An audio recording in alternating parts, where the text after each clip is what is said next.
Kevin quarter 13 दिसंबर 1960 को south Africa में पैदा हुआ। वो एक फोटो जर्नलिस्ट और बैंग बैंग क्लब का मेंबर था। केविन ने 1993 में सूडान में कहत के दौरान तस्वीर खींची जो पूरी दुनिया में मशहूर हो गई थी, जिस पर उन्हें पुलित्जर प्राइज भी दिया गया।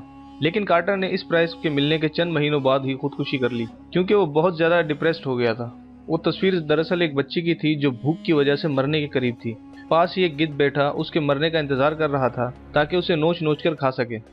लेकिन सवाल यह है कि केविन ने खुदकुशी क्यों की? हालांकि पूरी दुनिया के मीडिया पर उसका चर्चा हो रहा था, वो अपनी शोहरत की बुलंदियों पर पहुंच चुका था।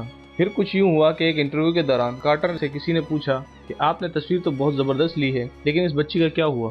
केविन ये सवाल सुनकर सकते में आ गया। थोड़ी देर बाद उसने जवाब दिया कि ये देखने के लिए वो रुक न सका क्योंकि उसे फ्लाइट पकड़नी थी। ये जवाब सुनकर सवाल करने वाले ने कहा कि उस दिन वहाँ 2 गिद्ध मौजूद थे जिनमें से एक के हाथ में कैमरा था। इस जवाब ने केविन कार्टर को झंझोड़ कर रख दिया और उस पर इस बात का इतना असर हुआ कि वो डिप्रेशन में चला गया।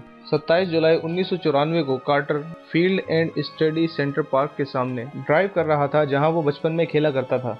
उसने अपने पिकअप ट्रक के एग्जॉस्ट पाइप पर टेप लपेटकर ड्राइवर साइड की तरफ खोल लिया, जिसकी वजह से गाड़ी में कार्बन मोनोऑक्साइड भर गई और सिर्फ 33 साल की उम्र में उसकी मौत वाक़ई हो गई। दोस्तों, अगर केविन उस वक्त उस बच्ची को WHO के हेल्थ केयर और फूड सेंटर में पहुंचा देता तो वो इस कदर डिप्रेस्ड न होता, क्योंकि इंसानियत के आगे कोई काम अहम नहीं होता।